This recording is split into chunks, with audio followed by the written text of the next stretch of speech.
I don't think anybody would doubt that Jerusalem is the heart of a global crisis today. It's a place where the three great monotheistic faiths all collide: Christianity, Judaism, and Islam.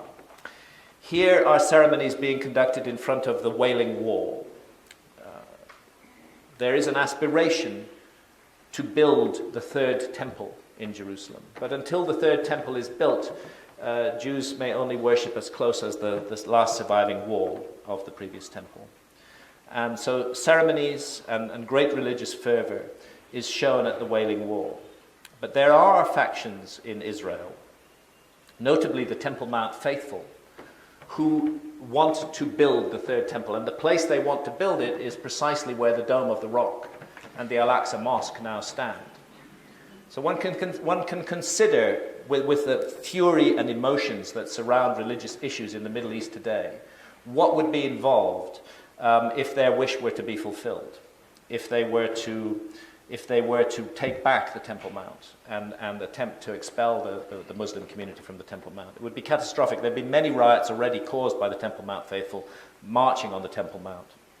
The one thing the Temple Mount faithful need in order to justify the building of the third temple is the Ark of the Covenant. They need it back, and they have an aspiration to acquire it wherever in the world it may be. Oddly enough, in Iran, there is another tradition about the Ark of the Covenant, and it's written deeply into Shia traditions and legends, and it concerns a figure called the Mahdi, or the hidden Imam, who vanished from history some 1,000 years ago, and has said, rather like King Arthur, to be waiting the moment when he will return to the world. And there are many now amongst the Shias who believe that the Mahdi is already back, he's already present, and that what he needs to do is to acquire the Ark of the Covenant. The Mahdi will bring forth the Ark of the Covenant, the Shia prophecies say. And actually it's impossible to understand the motivation of a man like Ahmadinejad without being aware of the story of the hidden Imam, because Ahmadinejad is definitely seeking to build nuclear weapons. There's no doubt about it whatsoever. And the reason he's doing so is the Shia prophecies require him to prepare a powerful army to support the Mahdi and to sweep away the unbelievers from the Holy Land, and to bring about the last battle, which will be an apocalyptic final battle that will usher in the end of days, the end of the world, the day of judgment. It's a very, very scary scenario, and it involves the Ark of the Covenant. Just as Judaic fundamentalism, in the form of the Temple Mount faithful, also they need the Ark of the Covenant. Fundamentalist Christians need it too.